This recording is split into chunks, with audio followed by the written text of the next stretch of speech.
post-war economic collapse and the tension between the Soviet Union and the United States in the Cold War and foreign affairs will turn this period of the late 1940s and into the 1950s into a period of extreme anxiety in American history. There is a fear that the end of the war will return us to the Great Depression, as soldiers return and need jobs, and money that had previously gone unspent because of wartime scarcity begins to be spent. Demand is strong.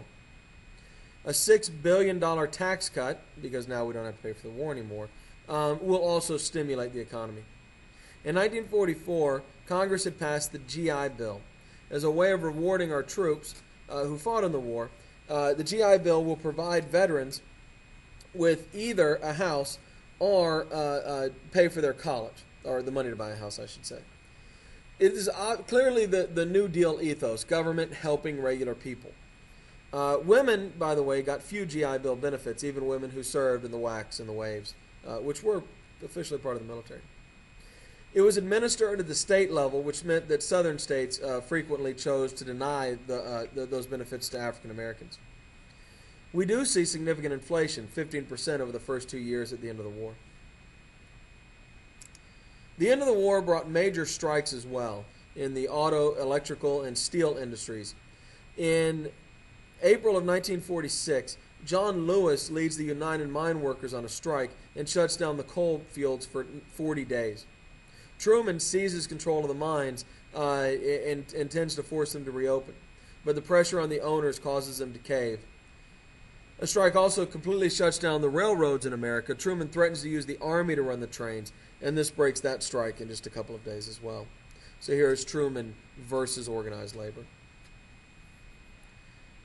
Women and minorities are pushed out of the workforce as the soldiers come home and are ready to work. But 80% of women still want to work. Divorce rates spike. As you can imagine, if you get married, particularly when you're very young, and your husband goes off and fights in the war for a number of years and comes home, these two people who may have been in love when they were 18 or 19 may not really know each other now. Not only the natural process, the extreme emotional changes we go through during those years of our lives, but the husband has now spent a few years fighting a war. And so they come home, and very often we see marriages falling apart. Women move out of the manufacturing sector, which returns to being traditionally male work, and move into the service sector because many women have become accustomed to working and choose not to leave the workforce when the war ends. Right after victory in Japan Day, Truman will go to Congress and propose a 21-point fair deal, he calls it. Of course, Roosevelt had the square deal. Teddy Roosevelt did. FDR had the New Deal, and now Truman is going to try his own, the fair deal. He wants to expand Social Security, raise the minimum wage to 65 cents, which was more back then than it is now, use federal money to ensure full employment, meaning that the government will hire people to make sure that we don't have excess unemployment in the economy. He wants to take the Fair Employment Practices Act, which had made it illegal not to deny people work because of their race. He wants to make that permanent. He wants to create a public housing program for the poor, use federal dollars to rebuild the depressed inner-city neighborhoods. He wants long-range environmental planning and government dollars to be spent on research and development, not just during wartime, but all the time. He later adds to his fair deal federal aid for education to allow people who aren't veterans to go to school with government help. He proposes single-payer insurance, meaning that we would have government-provided health care insurance, not government-provided health care. It's a mistake people make all the time. He proposes the nationalization of atomic energy. He wants a federal program to create atomic energy to power our nation. And he also proposes a St. Lawrence Seaway up in the Great Lakes region. This is probably the most progressive agenda any president has ever laid out. I would argue more progressive even than the New Deal. The Republicans will respond to these with their "had enough" campaign. Basically, they're saying, have you had enough of FDR and now Truman's big government programs?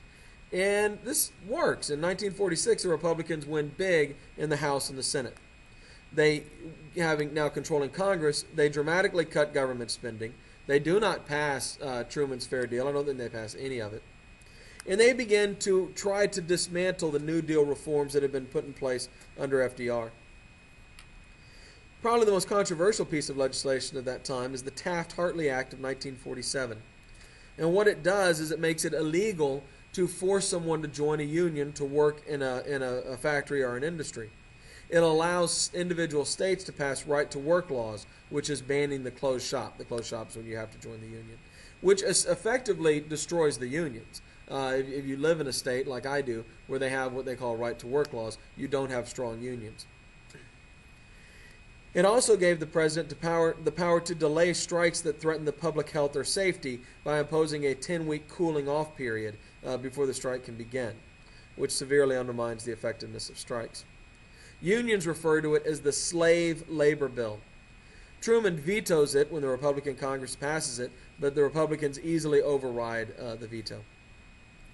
It did not ultimately hurt large, stable unions like the United Auto Workers or the United Mine Workers, but it did severely cripple the ability of new unions to begin or smaller unions to grow to be more powerful unions. And here we see right-to-work states versus closed shop states on this map here. The right-to-work states are the blue states, primarily, as you can see, in the South and the West.